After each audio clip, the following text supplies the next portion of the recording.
अब देखना है limitations of Bohr's model of atom. Bohr's model क्या था? रदरफोर्ड के मॉडल पे अगर हमें रदरफोर्ड ने तो ये मॉडल दिया था कि ये न्यूक्लियस है और उसके अराउंड इलेक्ट्रॉन घूम रहे होते हैं। ठीक है, रदरफोर्ड का ये मॉडल था। फिर उसके बाद में बोर ने मॉडल दिया। उन्होंने कहा कि इलेक्ट्रॉन अपनी अपनी एनर्जी लेवल में घूमते रहते हैं। बोर का ये मॉडल था। ठीक है, तो ये सारी बातें हो गई थी। एनर्जी लेवल में घूमते रहते हैं, बोर का मॉडल है, पिछले वीडियो में है बोर्स मॉडल। अब इसमें भी लिमिटेशंस है, कमियां अभी इसके अंदर भी आ गई। फिर उसके बाद अब नया मॉडल आएगा। ठीक है, तो बोर्स मॉडल की क्या लिमिटेशंस है? इसमें सबसे पहले लिमिटेशन ये है कि बोर्स मॉडल ऑफ एटम हम देखते हैं तो वन इलेक्ट्रॉन, जैसे ये हमने देखा, एक इलेक्ट्रॉन एक एनर्जी लेवल से दूसरे एनर्जी लेवल में जा रहा है। लोअर, ये अगर न्यूक्लियस है, लोअर एनर्जी लेवल से हायर एनर्जी लेवल में जाएगा तो एनर्जी एब्जॉर्ब करेगा एक्साइटेड स्टेट में आके, या फिर हायर से वापस लोअर में आएगा तो जो अपनी एनर्जी रिलीज करेगा। ठीक है, यानी इमिशन होगा। तो ये मल्टी इलेक्ट्रॉन एटम्स के लिए के बारे में एक्सप्लेन नहीं कर पाई। इन्होंने ये एक्सप्लेन किया कि एक इलेक्ट्रॉन से कोई पार्टिकुलर वेवलेंथ की फ्रीक्वेंसी की स्पेक्ट्रम यहाँ पे देखने को मिलेगा। लेकिन अगर इसको ऑब्जर्व करते हैं कोई भी एटम्स के लिए तो देखते हैं कि यहाँ पे सिर्फ एक इलेक्ट्रॉन की वजह से स्पेक्ट्रम नहीं दिखता है। बहुत सारे स्पेक्ट्रम, बहुत सारे स्पेक्ट्रम जो फर्दर डिवाइड होते रहते हैं, बहुत सारे स्पेक्ट्रम नजर आते हैं, बहुत सारे कलर्स की स्पेक्ट्रम्स नजर आती हैं, जिससे मालूम ये हुआ कि भाई एक इलेक्ट्रॉन से ऐसा नहीं हो सकता, यानी कि मल्टी इलेक्ट्रॉन एटम्स होंगे। लेकिन इसके बारे में बोर के मॉडल में ये एक्सप्लेन नहीं हो पाया। मल्टी इलेक्ट्रॉन के लिए किसके लिए हुआ? वन इलेक्ट्रॉन के लिए, वन इलेक्ट्रॉन कंटेनिंग एटम के लिए ये एक्सप्लेन हो पाया था बोर मॉडल ऑफ एटम। ज्यादा इलेक्ट्रॉन वाले एटम के लिए नहीं हुआ था। जैसे हाइड्रोजन है, उसके लिए बोर मॉडल एक्सप्लेन हुआ, बेहतरीन ढंग से एक्सप्लेन हुआ, लेकिन उससे ज़्यादा बाकी एटम्स के लिए नहीं हुआ। तो पहला तो ये था कि मल्टी इलेक्ट्रॉन के लिए नहीं एक्सप्लेन कर पाए। नोट्स मिल जाएगा, लिखेंगे तो बहुत टाइम चला जाएगा। दूसरा है fail to amount for the effect of magnetic field. Magnetic field का इफेक्ट स्पेक्ट्रम पे मैग्नेटिक फील्ड का इफेक्ट, जिसको ठीक है, तो मैग्नेटिक फील्ड का इफेक्ट स्पेक्ट्रम, जिसको जी मैन इफेक्ट भी कहते हैं, जी मैन इफेक्ट, इसको ये एक्सप्लेन नहीं कर पाए। मतलब मैग्नेटिक फील्ड का स्पेक्ट्रम पे कोई इफेक्ट होगा कि नहीं होगा, ये चीज़ें है एक्सप्लेन। इफेक्ट तो होता ही है मैग्नेटिक फील्ड का किसी भी स्पेक्ट्रम पे। मैग्नेटिक फील्ड का इफेक्ट ये होता है कि वो फर्दर स्प्लिट हो जाती है। ड्यू टू मैग्नेटिक फील्ड वो फर्दर स्प्लिट हो जाती है, कुछ अट्रैक्ट होंगे, कुछ रिपेल होंगे, ऐसे स्प्लिट हो जाती है, जिसको जीमैन इफेक्ट बोलते हैं। जीमैन इफेक्ट, इसको ये एक्सप्लेन नहीं कर पाए। और ऐसे ही इफेक्ट देखने को मिलता है ड्यू टू इलेक्ट्रिक फील्ड। ठीक है, जिसको स्टार्क इफेक्ट कहा जाता है। इसको भी नहीं एक्सप्लेन कर पाए। ये था मैग्नेटिक फील्ड की वजह से इफेक्ट, और ये इलेक्ट्रिक फील्ड की वजह से जो इफेक्ट है, इसको ये एक्सप्लेन नहीं हो पाया इस मॉडल की मदद से। ठीक है, ये एक लिमिटेशन हो गई। और दूसरी चीज फोर्थ है, फोर्थ लिमिटेशन इसमें है मॉलिक्यूल का शेप।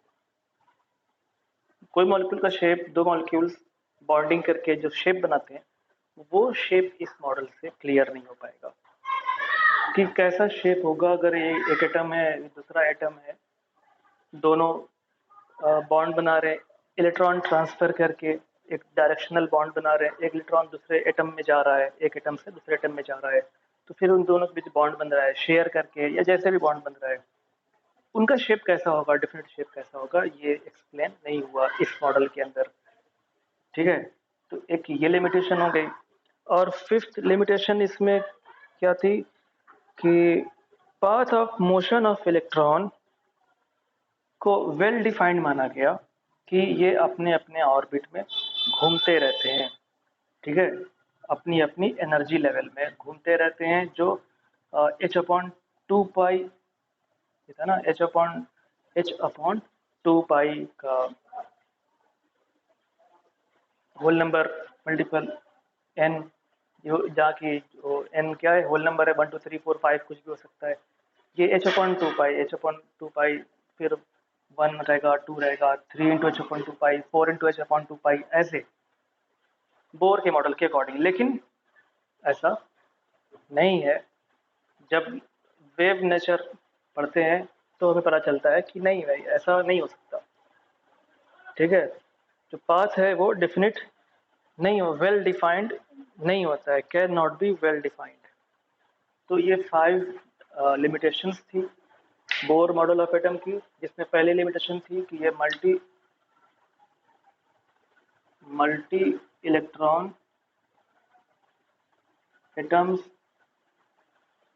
के लिए एप्लीकेबल नहीं है बोर मॉडल। ठीक है, इसके लिए एप्लीकेबल नहीं हो पाया।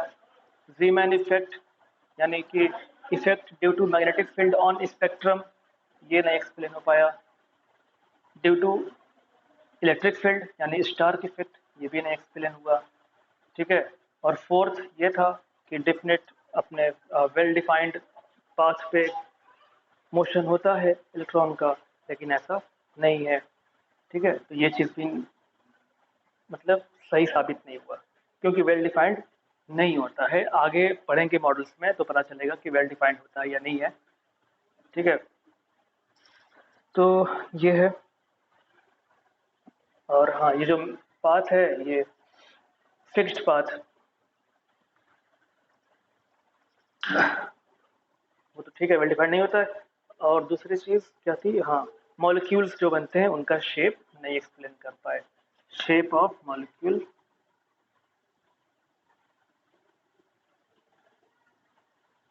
नहीं एक्सप्लेन हो पाया।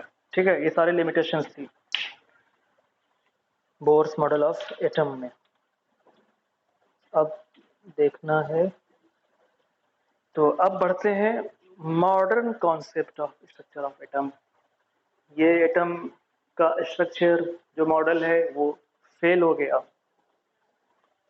तो अब नया मॉडल देखते हैं। Modern structure, modern concept. अब क्या कॉन्सेप्ट है भाई कि एटम के बारे में अब क्या कह रहे हैं। तो वो जो नया मॉडल है वो है quantum mechanical model. Quantum mechanical model. ठीक है, तो शुरुआत कहाँ से हुई? थॉमसन से शुरुआत हुई। पुडिंग या वाटरमेलन के शेप में था। फिर रदरफोर्ड आए, उन्होंने कहा कि डिस्ट्रीब्यूटेड नहीं होते हैं पॉजिटिव चार्ज, न्यूक्लियस सेंटर पे होते हैं, electron around the nucleus like planet around the sun revolve करते रहते हैं, घूमते रहते हैं। फिर नील्स बोर ने अपना मॉडल दिया, उसमें क्या कहा उन्होंने कि अपनी एनर्जी लेवल में इलेक्ट्रॉन घूमते रहते हैं, उसमें भी कमियां आई। ठीक है, रदरफोर्ड में भी कमियां थी कि अगर घूमते हैं तो वो बातें थी पिछले टॉपिक्स में कि लगातार वो घूमेंगे तो एनर्जी रिलीज होगी एज रेडिएशन, तो ज़्यादा स्टेबल नहीं होगा। ये सारे मॉडल होने के बाद अब मॉडर्न कॉन्सेप्ट क्या है मॉडल ऑफ एटम के लिए? तो ये quantum mechanical model. Quantum mechanical model, तो इस मॉडल में हम देखेंगे wave nature of material objects. पहला हमारा पॉइंट होगा wave nature of material object. अभी तक हमने वेव नेचर रेडिएशन का देखा था, इलेक्ट्रोमैग्नेटिक रेडिएशन का। अब कोई मटेरियल का, कोई पार्टिकल्स की बात करेंगे, कोई पार्टिकल्स की wave nature. Wave nature of material object. ठीक है, दो चीजें हम देखेंगे इसमें, जिसमें पहला है wave nature of material objects, उसके बाद अनसर्टेनिटी प्रिंसिपल, हाइजेनबर्ग की अनसर्टेनिटी प्रिंसिपल देखेंगे।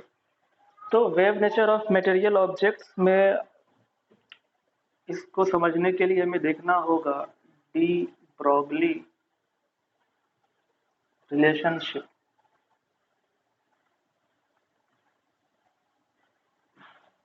डी ब्रॉगली रिलेशनशिप क्या है? डी ब्रॉगली रिलेशनशिप, इन्होंने ही एक बात कही थी कि wave nature of material objects के बारे में डी ब्रॉगली ने ही सजेस्ट किया था। जैसे कि जिस तरीके से लाइट, इलेक्ट्रोमैग्नेटिक रेडिएशंस की दोनों ड्यूअल नेचर होता है, wave like as well as particle like nature. ठीक है, वैसे ही डी ब्रॉगली ने कहा कि भाई ये मटेरियल कोई ऑब्जेक्ट है वो भी शो करेंगे wave nature as well as particle nature, मतलब पार्टिकल में वेव नेचर भी होता है। डी ब्रॉगली ने सजेस्ट किया, तो वो कैसे सजेस्ट किया, क्या है उनकी बात, वो हम देखेंगे डी ब्रॉगली रिलेशनशिप में। ठीक है, तो इन्होंने यही कहा था कि सारे पार्टिकल्स जो कि मोशन में है, ऑल पार्टिकल्स इन मोशन, सारे particles in motion possess wave characteristics, possess wave characteristics। सारे पार्टिकल्स, अरे इसको क्या हो गया,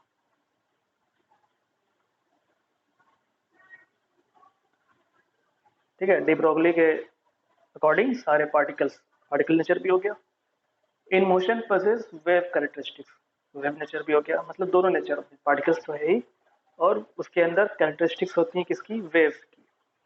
ठीक है, अब प्लैंक के अकॉर्डिंग हमने क्या देखा था, E is equal to H nu, याद होगा, E is equal to H nu, ये रिलेशन है जिसमें एच क्या है, प्लैंक कांस्टेंट है, न्यू क्या है, फ्रीक्वेंसी है, और ई एनर्जी है। ठीक है, प्लैंक कांस्टेंट, प्लैंक्स के according E is equal to H nu. अच्छा, आइंस्टाइन के according E is equal to क्या है, एम सी स्क्वायर। तो बहुत फेमस ये रिलेशन है, एनर्जी का मास और स्पीड ऑफ लाइट से रिलेशन है, E is equal to M C square. ठीक है, इसको मान लेते हैं इक्वेशन 2। दोनों इक्वेशन को देखा जाए तो हम क्या देखते हैं, फ्रॉम इक्वेशन फर्स्ट एंड 2, दोनों इक्वेशन से देखें तो हमें मिलता है H nu is equal to M C square. ठीक है, दोनों ई के इक्वल है, एनर्जी के इक्वल है, तो H nu is equal to M C square. अच्छा, पिछले वीडियो में ये भी देखा था कि वेवलेंथ, फ्रीक्वेंसी और स्पीड ऑफ लाइट, ये तीनों आपस में कैसे रिलेटेड होती हैं, वो हमने देखा था lambda C, sorry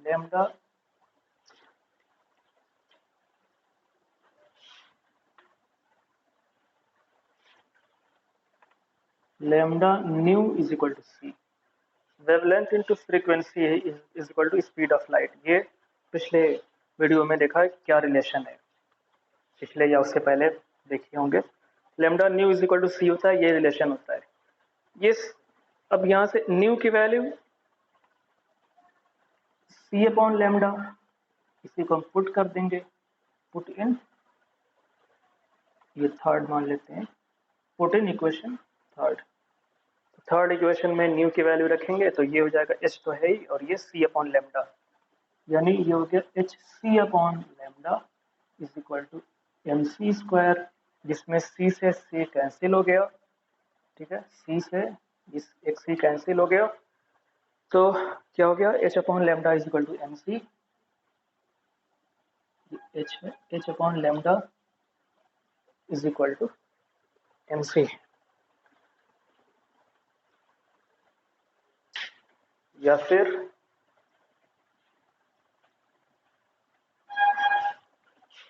H upon lambda is equal to M c, या फिर lambda is equal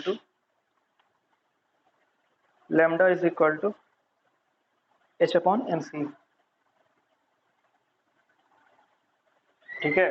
speed of light है, स्पीड ऑफ लाइट मतलब ये किसके लिए है? For photon.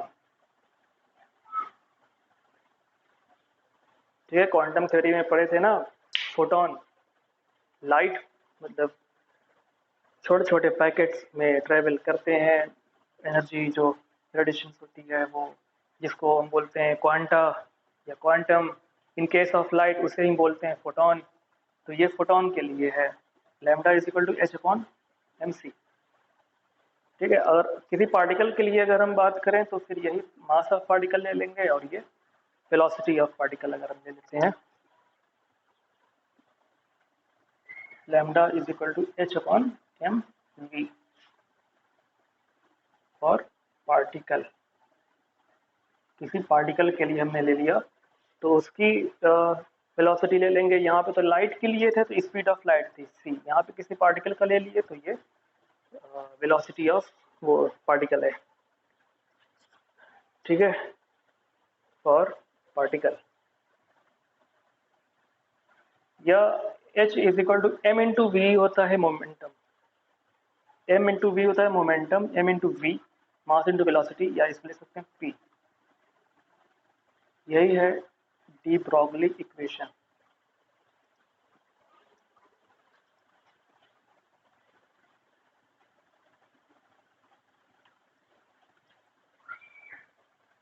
ये है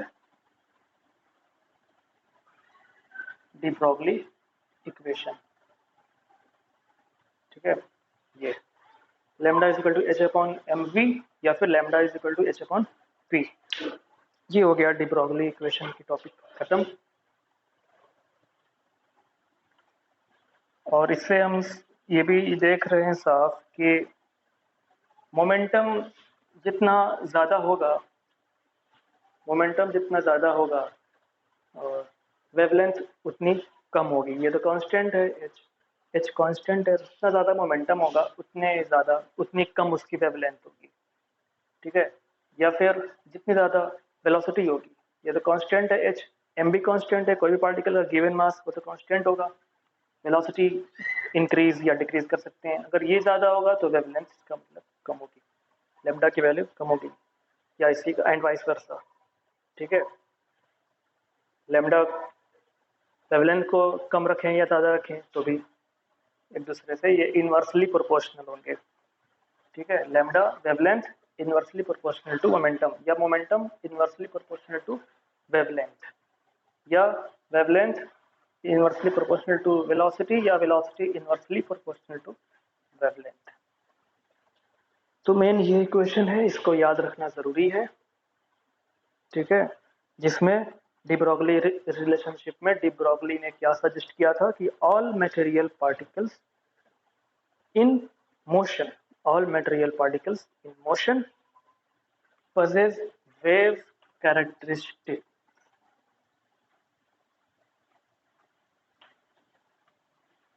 ठीक है, तो पहली चीज हो गई wave nature of material particles suggested by de Broglie, and he suggested that all materials particle in motion possess wave characteristics।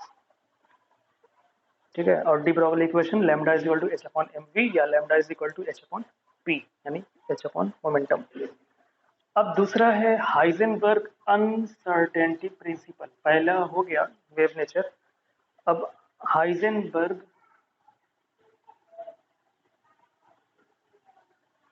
Heisenberg uncertainty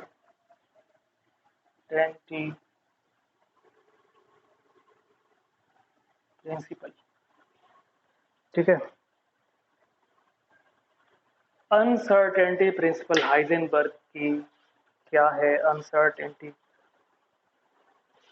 इन्होंने कहा कि it is not possible to measure simultaneously both the position and momentum और velocity of a microscopic particle with absolute accuracy, ठीक है, it is not possible, to major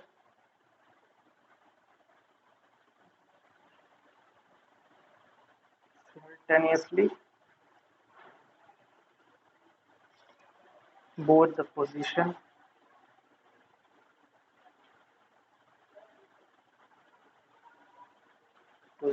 and momentum or velocity of a microscopic particle, micro के लिए नहीं, microscopic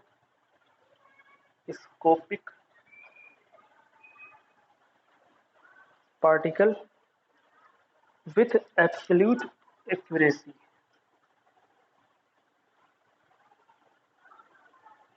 absolute accuracy, ठीक है। अब ये क्या कहना चाह रहे हैं, it is not possible to measure simultaneously both the position and momentum और velocity of a microscopic particle, बहुत छोटे छोटे पार्टिकल विद एब्सोल्यूट एक्यूरेसी नहीं पता की जा सकती है।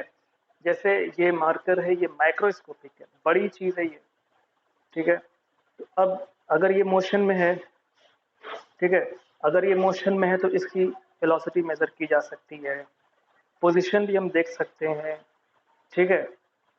अंधेरे में अगर है तो इस पे लाइट गुजार के हम देख सकते हैं इसको। लाइट ऐसा तो है नहीं कि इस पे लाइट अगर हम पड़ेगी, बिल्कुल अंधेरा है, अंधेरे में ये किसी मोशन से, किसी वेलोसिटी से अगर ये मूव कर रहा है, इस पे लाइट अगर हम टॉर्च जला के या किसी भी लाइट से हम देखें तो ऐसा तो है नहीं कि ये लाइट की वजह से स्पीड तेज हो जाएगी, या सामने से आ रहा है और हम लाइट जला के इसको रोक दें, ऐसा तो है नहीं, कोई इफेक्ट नहीं होगा इसका, ठीक है।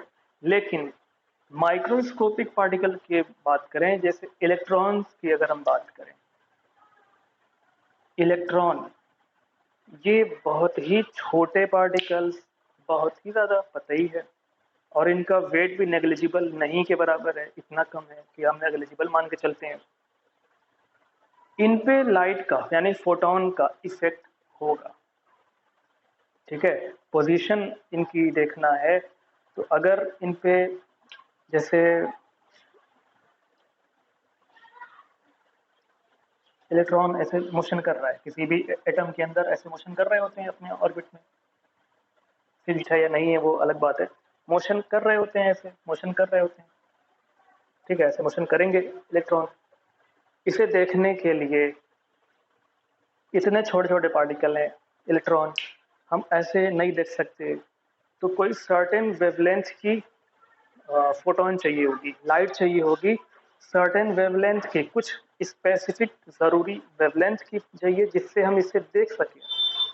तो जब कोई फोटोन इसको अगर स्ट्राइक करेगा, ठीक है, फोटोन इसको स्ट्राइक करेगा, तो इस स्ट्राइक होने की वजह से इसकी डायरेक्शन ऑफ मोशन चेंज हो जाएगा इलेक्ट्रॉन का, हल्का सा है, फोटोन पड़ी, उड़ गया, हवा जिसको बोलते हैं, हवा है एकदम, हल्का सा बस फूंक दिए, एकदम उड़ गया, तो ये तो हवा में भी कितने ज्यादा इलेक्ट्रॉन है, तो ये कितना हल्का होगा। तो अब पोजीशन इसकी देख रहे हैं, पता चल गया, हाँ भाई यहाँ पे इलेक्ट्रॉन है, यहाँ पे यहीं से गुजरा है भी इलेक्ट्रॉन, पोजीशन तो पता चल गई। उस टाइम पे जब फोटोन ने इस पे स्ट्राइक किया तो पता चल गया कि भाई इलेक्ट्रॉन यहाँ पे है, लेकिन वेलोसिटी, जिस वेलोसिटी से ये मोशन कर रहा था अब तो वो नहीं रही, क्योंकि अब इसमें वेलोसिटी चेंज हो गई, मोमेंटम बढ़ गया इसका, ठीक है। तो एक साथ दोनों चीज नहीं फाइंड कर सकते, पोजीशन अगर एक्यूरेटली फाइंड कर रहे हैं तो मोमेंटम एक्यूरेटली नहीं फाइंड होगा, या मोमेंटम अगर हम किसी मेथड से एक्यूरेटली फाइंड कर भी ले रहे हैं तो पोजीशन नहीं फाइंड कर पाएंगे, ठीक है। कैसे पोजीशन नहीं फाइंड कर पाएंगे, अब जैसे इस पे कम इफेक्ट हो स्ट्राइक करने का, उसके लिए हम लेंगे कोई फोटोन, बहुत लो एनर्जी का फोटोन लेंगे। तो लो एनर्जी का अगर हम फोटोन लेते हैं जिसका इस पे ज़्यादा इफेक्ट नहीं होगा, ज़्यादा मोमेंटम नहीं इंक्रीज होगा, इलेक्ट्रॉन पे ज़्यादा इफेक्ट नहीं होगा, लेकिन उस लो वेवलेंथ, लो एनर्जी, उस लो एनर्जी वाली यानी कि low frequency, higher wavelength, larger wavelength की अगर हम ले रहे हैं, मतलब स्मॉलर फ्रीक्वेंसी की अगर हम ले रहे हैं जिसकी एनर्जी लो है, तो उस केस में क्या होगा, मोमेंटम तो पता चल जाएगा लेकिन इसे हम इसकी पोजीशन नहीं पता कर पाएंगे। ठीक है, क्योंकि उस फोटोन से हम इसे देख नहीं पाएंगे, बहुत कम एनर्जी का फोटोन हम ले रहे हैं, पोजीशन नहीं डिटरमाइन कर पाएंगे। मोमेंटम भले ही कर लिए डिटरमाइन, लेकिन पोजीशन नहीं कर पाएंगे डिटरमाइन, और जब पोजीशन को डिटरमाइन करना है तो मोमेंटम नहीं डिटरमाइन कर पा रहे हैं, जैसे कि इस केस में। तो दोनों चीज एक साथ सिमल्टेनियसली हम मेजर नहीं कर सकते विथ एब्सोल्यूट एक्यूरेसी। अगर एक एक्यूरेट है तो दूसरा लेस एक्यूरेट हो जाएगा। ठीक है, अगर पोजीशन सही पता चली तो मोमेंटम सही नहीं पता चलेगा, मोमेंटम अगर सही पता चल गया तो एक पोजीशन सही से नहीं पता चलेगी। ठीक है, तो इसके लिए क्या रिलेशन, ये जो अनसर्टेनिटी है in momentum as well as in position, ये इसको कुछ इस तरीके से रिलेट किया है प्लैंक्स कांस्टेंट से। The product of uncertainty in principle, sorry, the product of uncertainty in position and uncertainty in principle, क्या principle, momentum, the product of uncertainty in position and uncertainty in momentum may be greater or equal। ठीक है, greater or equal, not less, greater or equal to h upon 4 पाई, 4 पाई।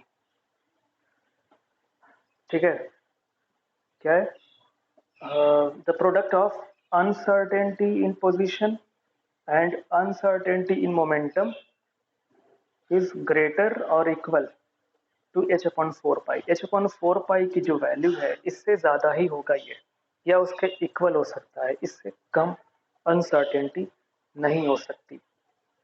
ठीक है, momentum का formula क्या होता है, m into we, तो इसको लिख सकते हैं m इंटू डेल्टा वी।